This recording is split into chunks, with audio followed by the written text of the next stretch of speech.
And more breaking news, from open to closed in a matter of 5 hours. New Mexico restaurant owners were relieved to reopen their dining rooms after a judge's emergency injunction, but minutes ago, the state Supreme Court reversed the decision and dining rooms must close again. ABC 7's Kate Beery shows us what they looked like just an hour ago. She reports from La Posta de Mesilla with our New Mexico mobile newsroom.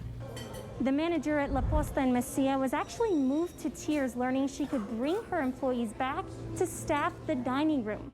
We are standing for restaurants' right to keep their employees employed and their right to do business. This was Las Cruces just 1 week ago. More than 200 people demanding that the governor reopen dining rooms in New Mexico.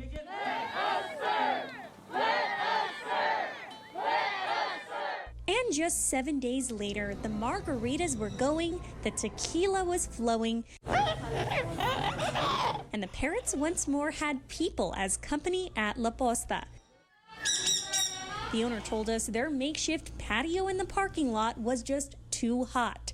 Oh, we're happy. As soon as I found out, we turned around and jumped in the car.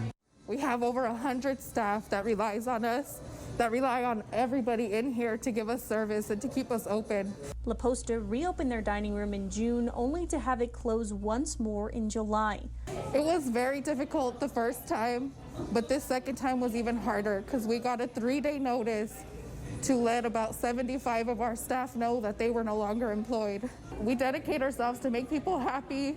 That's what we live for, and all of a sudden it gets taken away from us. And it's hard, it's very hard. Across town, servers at the game scrambled to get their dining room ready to serve customers again. Dick's Cafe also welcomed a small crowd ready to support the business. Woodrow Butler called it total freedom. Quit picking on little people. These people are struggling to make ends meet. It seems like every time they get going, they get kicked in the butt. We need to get back to normal.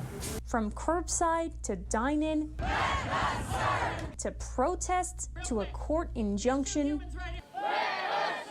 We can only wonder if they will soon be allowed to serve after this day in court. Count on us to keep you updated as to any developments regarding dining in the state of New Mexico during this pandemic. Reporting from Mesilla with our New Mexico Mobile Newsroom, Kate Beery, ABC 7.